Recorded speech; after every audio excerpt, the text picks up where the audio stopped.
Heartbreak is a conclusion you come to. Heaven Letter number 4918. May 13, 2014. For those whose lives seem like a string of heartbreaks, one after the other, so unkind, so heartbreaking, you know by now, darlings, that heartbreak is something you conclude. You've heard about heartache. You've read poems about it, and you've experienced this reputed heartbreak time after time. It is your experience. I don't doubt that, for 1 minute. I've wiped your tears. I've held my hand over your heart.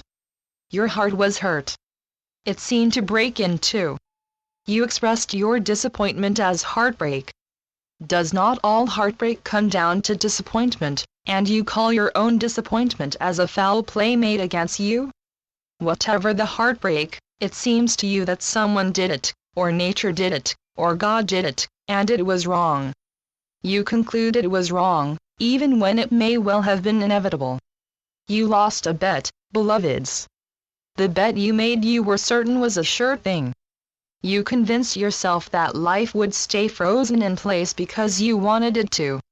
You, disappointed as you have been, time after time, called the shots.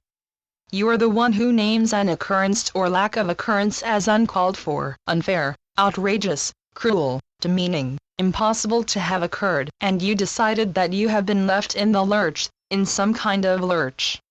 No physical heartbreaks until, perhaps, at what you call the moment of death. If your heart is beating now, it was never broken in two, or anything at all like that.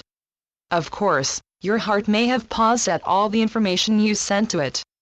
Your interpretation of tragedy and sorrow becomes so great that you metaphorically conclude that your heart is broken, and you take the metaphor as true, as fact, and there is an element of truth within metaphors that you can always find to make.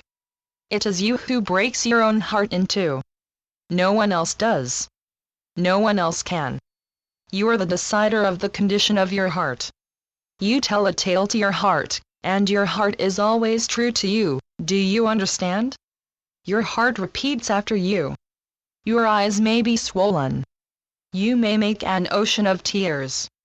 With each streaming tear, you carry the image of your heart cut in two. It is you who holds the image.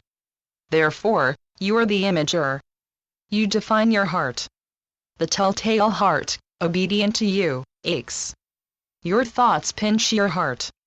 It is as if you tell your heart, "My loved one died."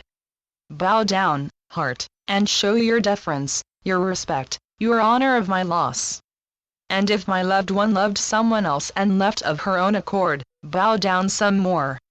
In any case, when life does not go the way I say it must, heart, you and I have been betrayed. We are the downtrodden, and we must play the part of downtrodden well. You are the one who tells your heart how to beat and what performance to give.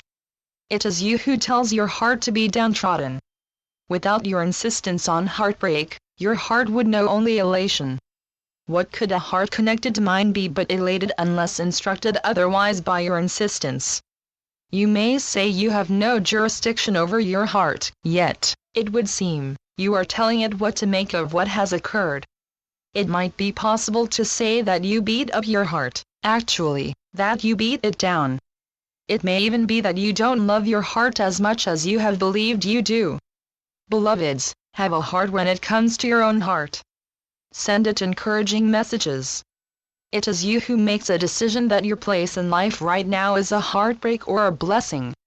Anyway, get up. Shake your curls. Stop pursing your lips in objection. Lose that hangdog expression. Get some life into your step, and let go of the past and look up at the stars that wink at you. Channeled by Gloria Wendroff.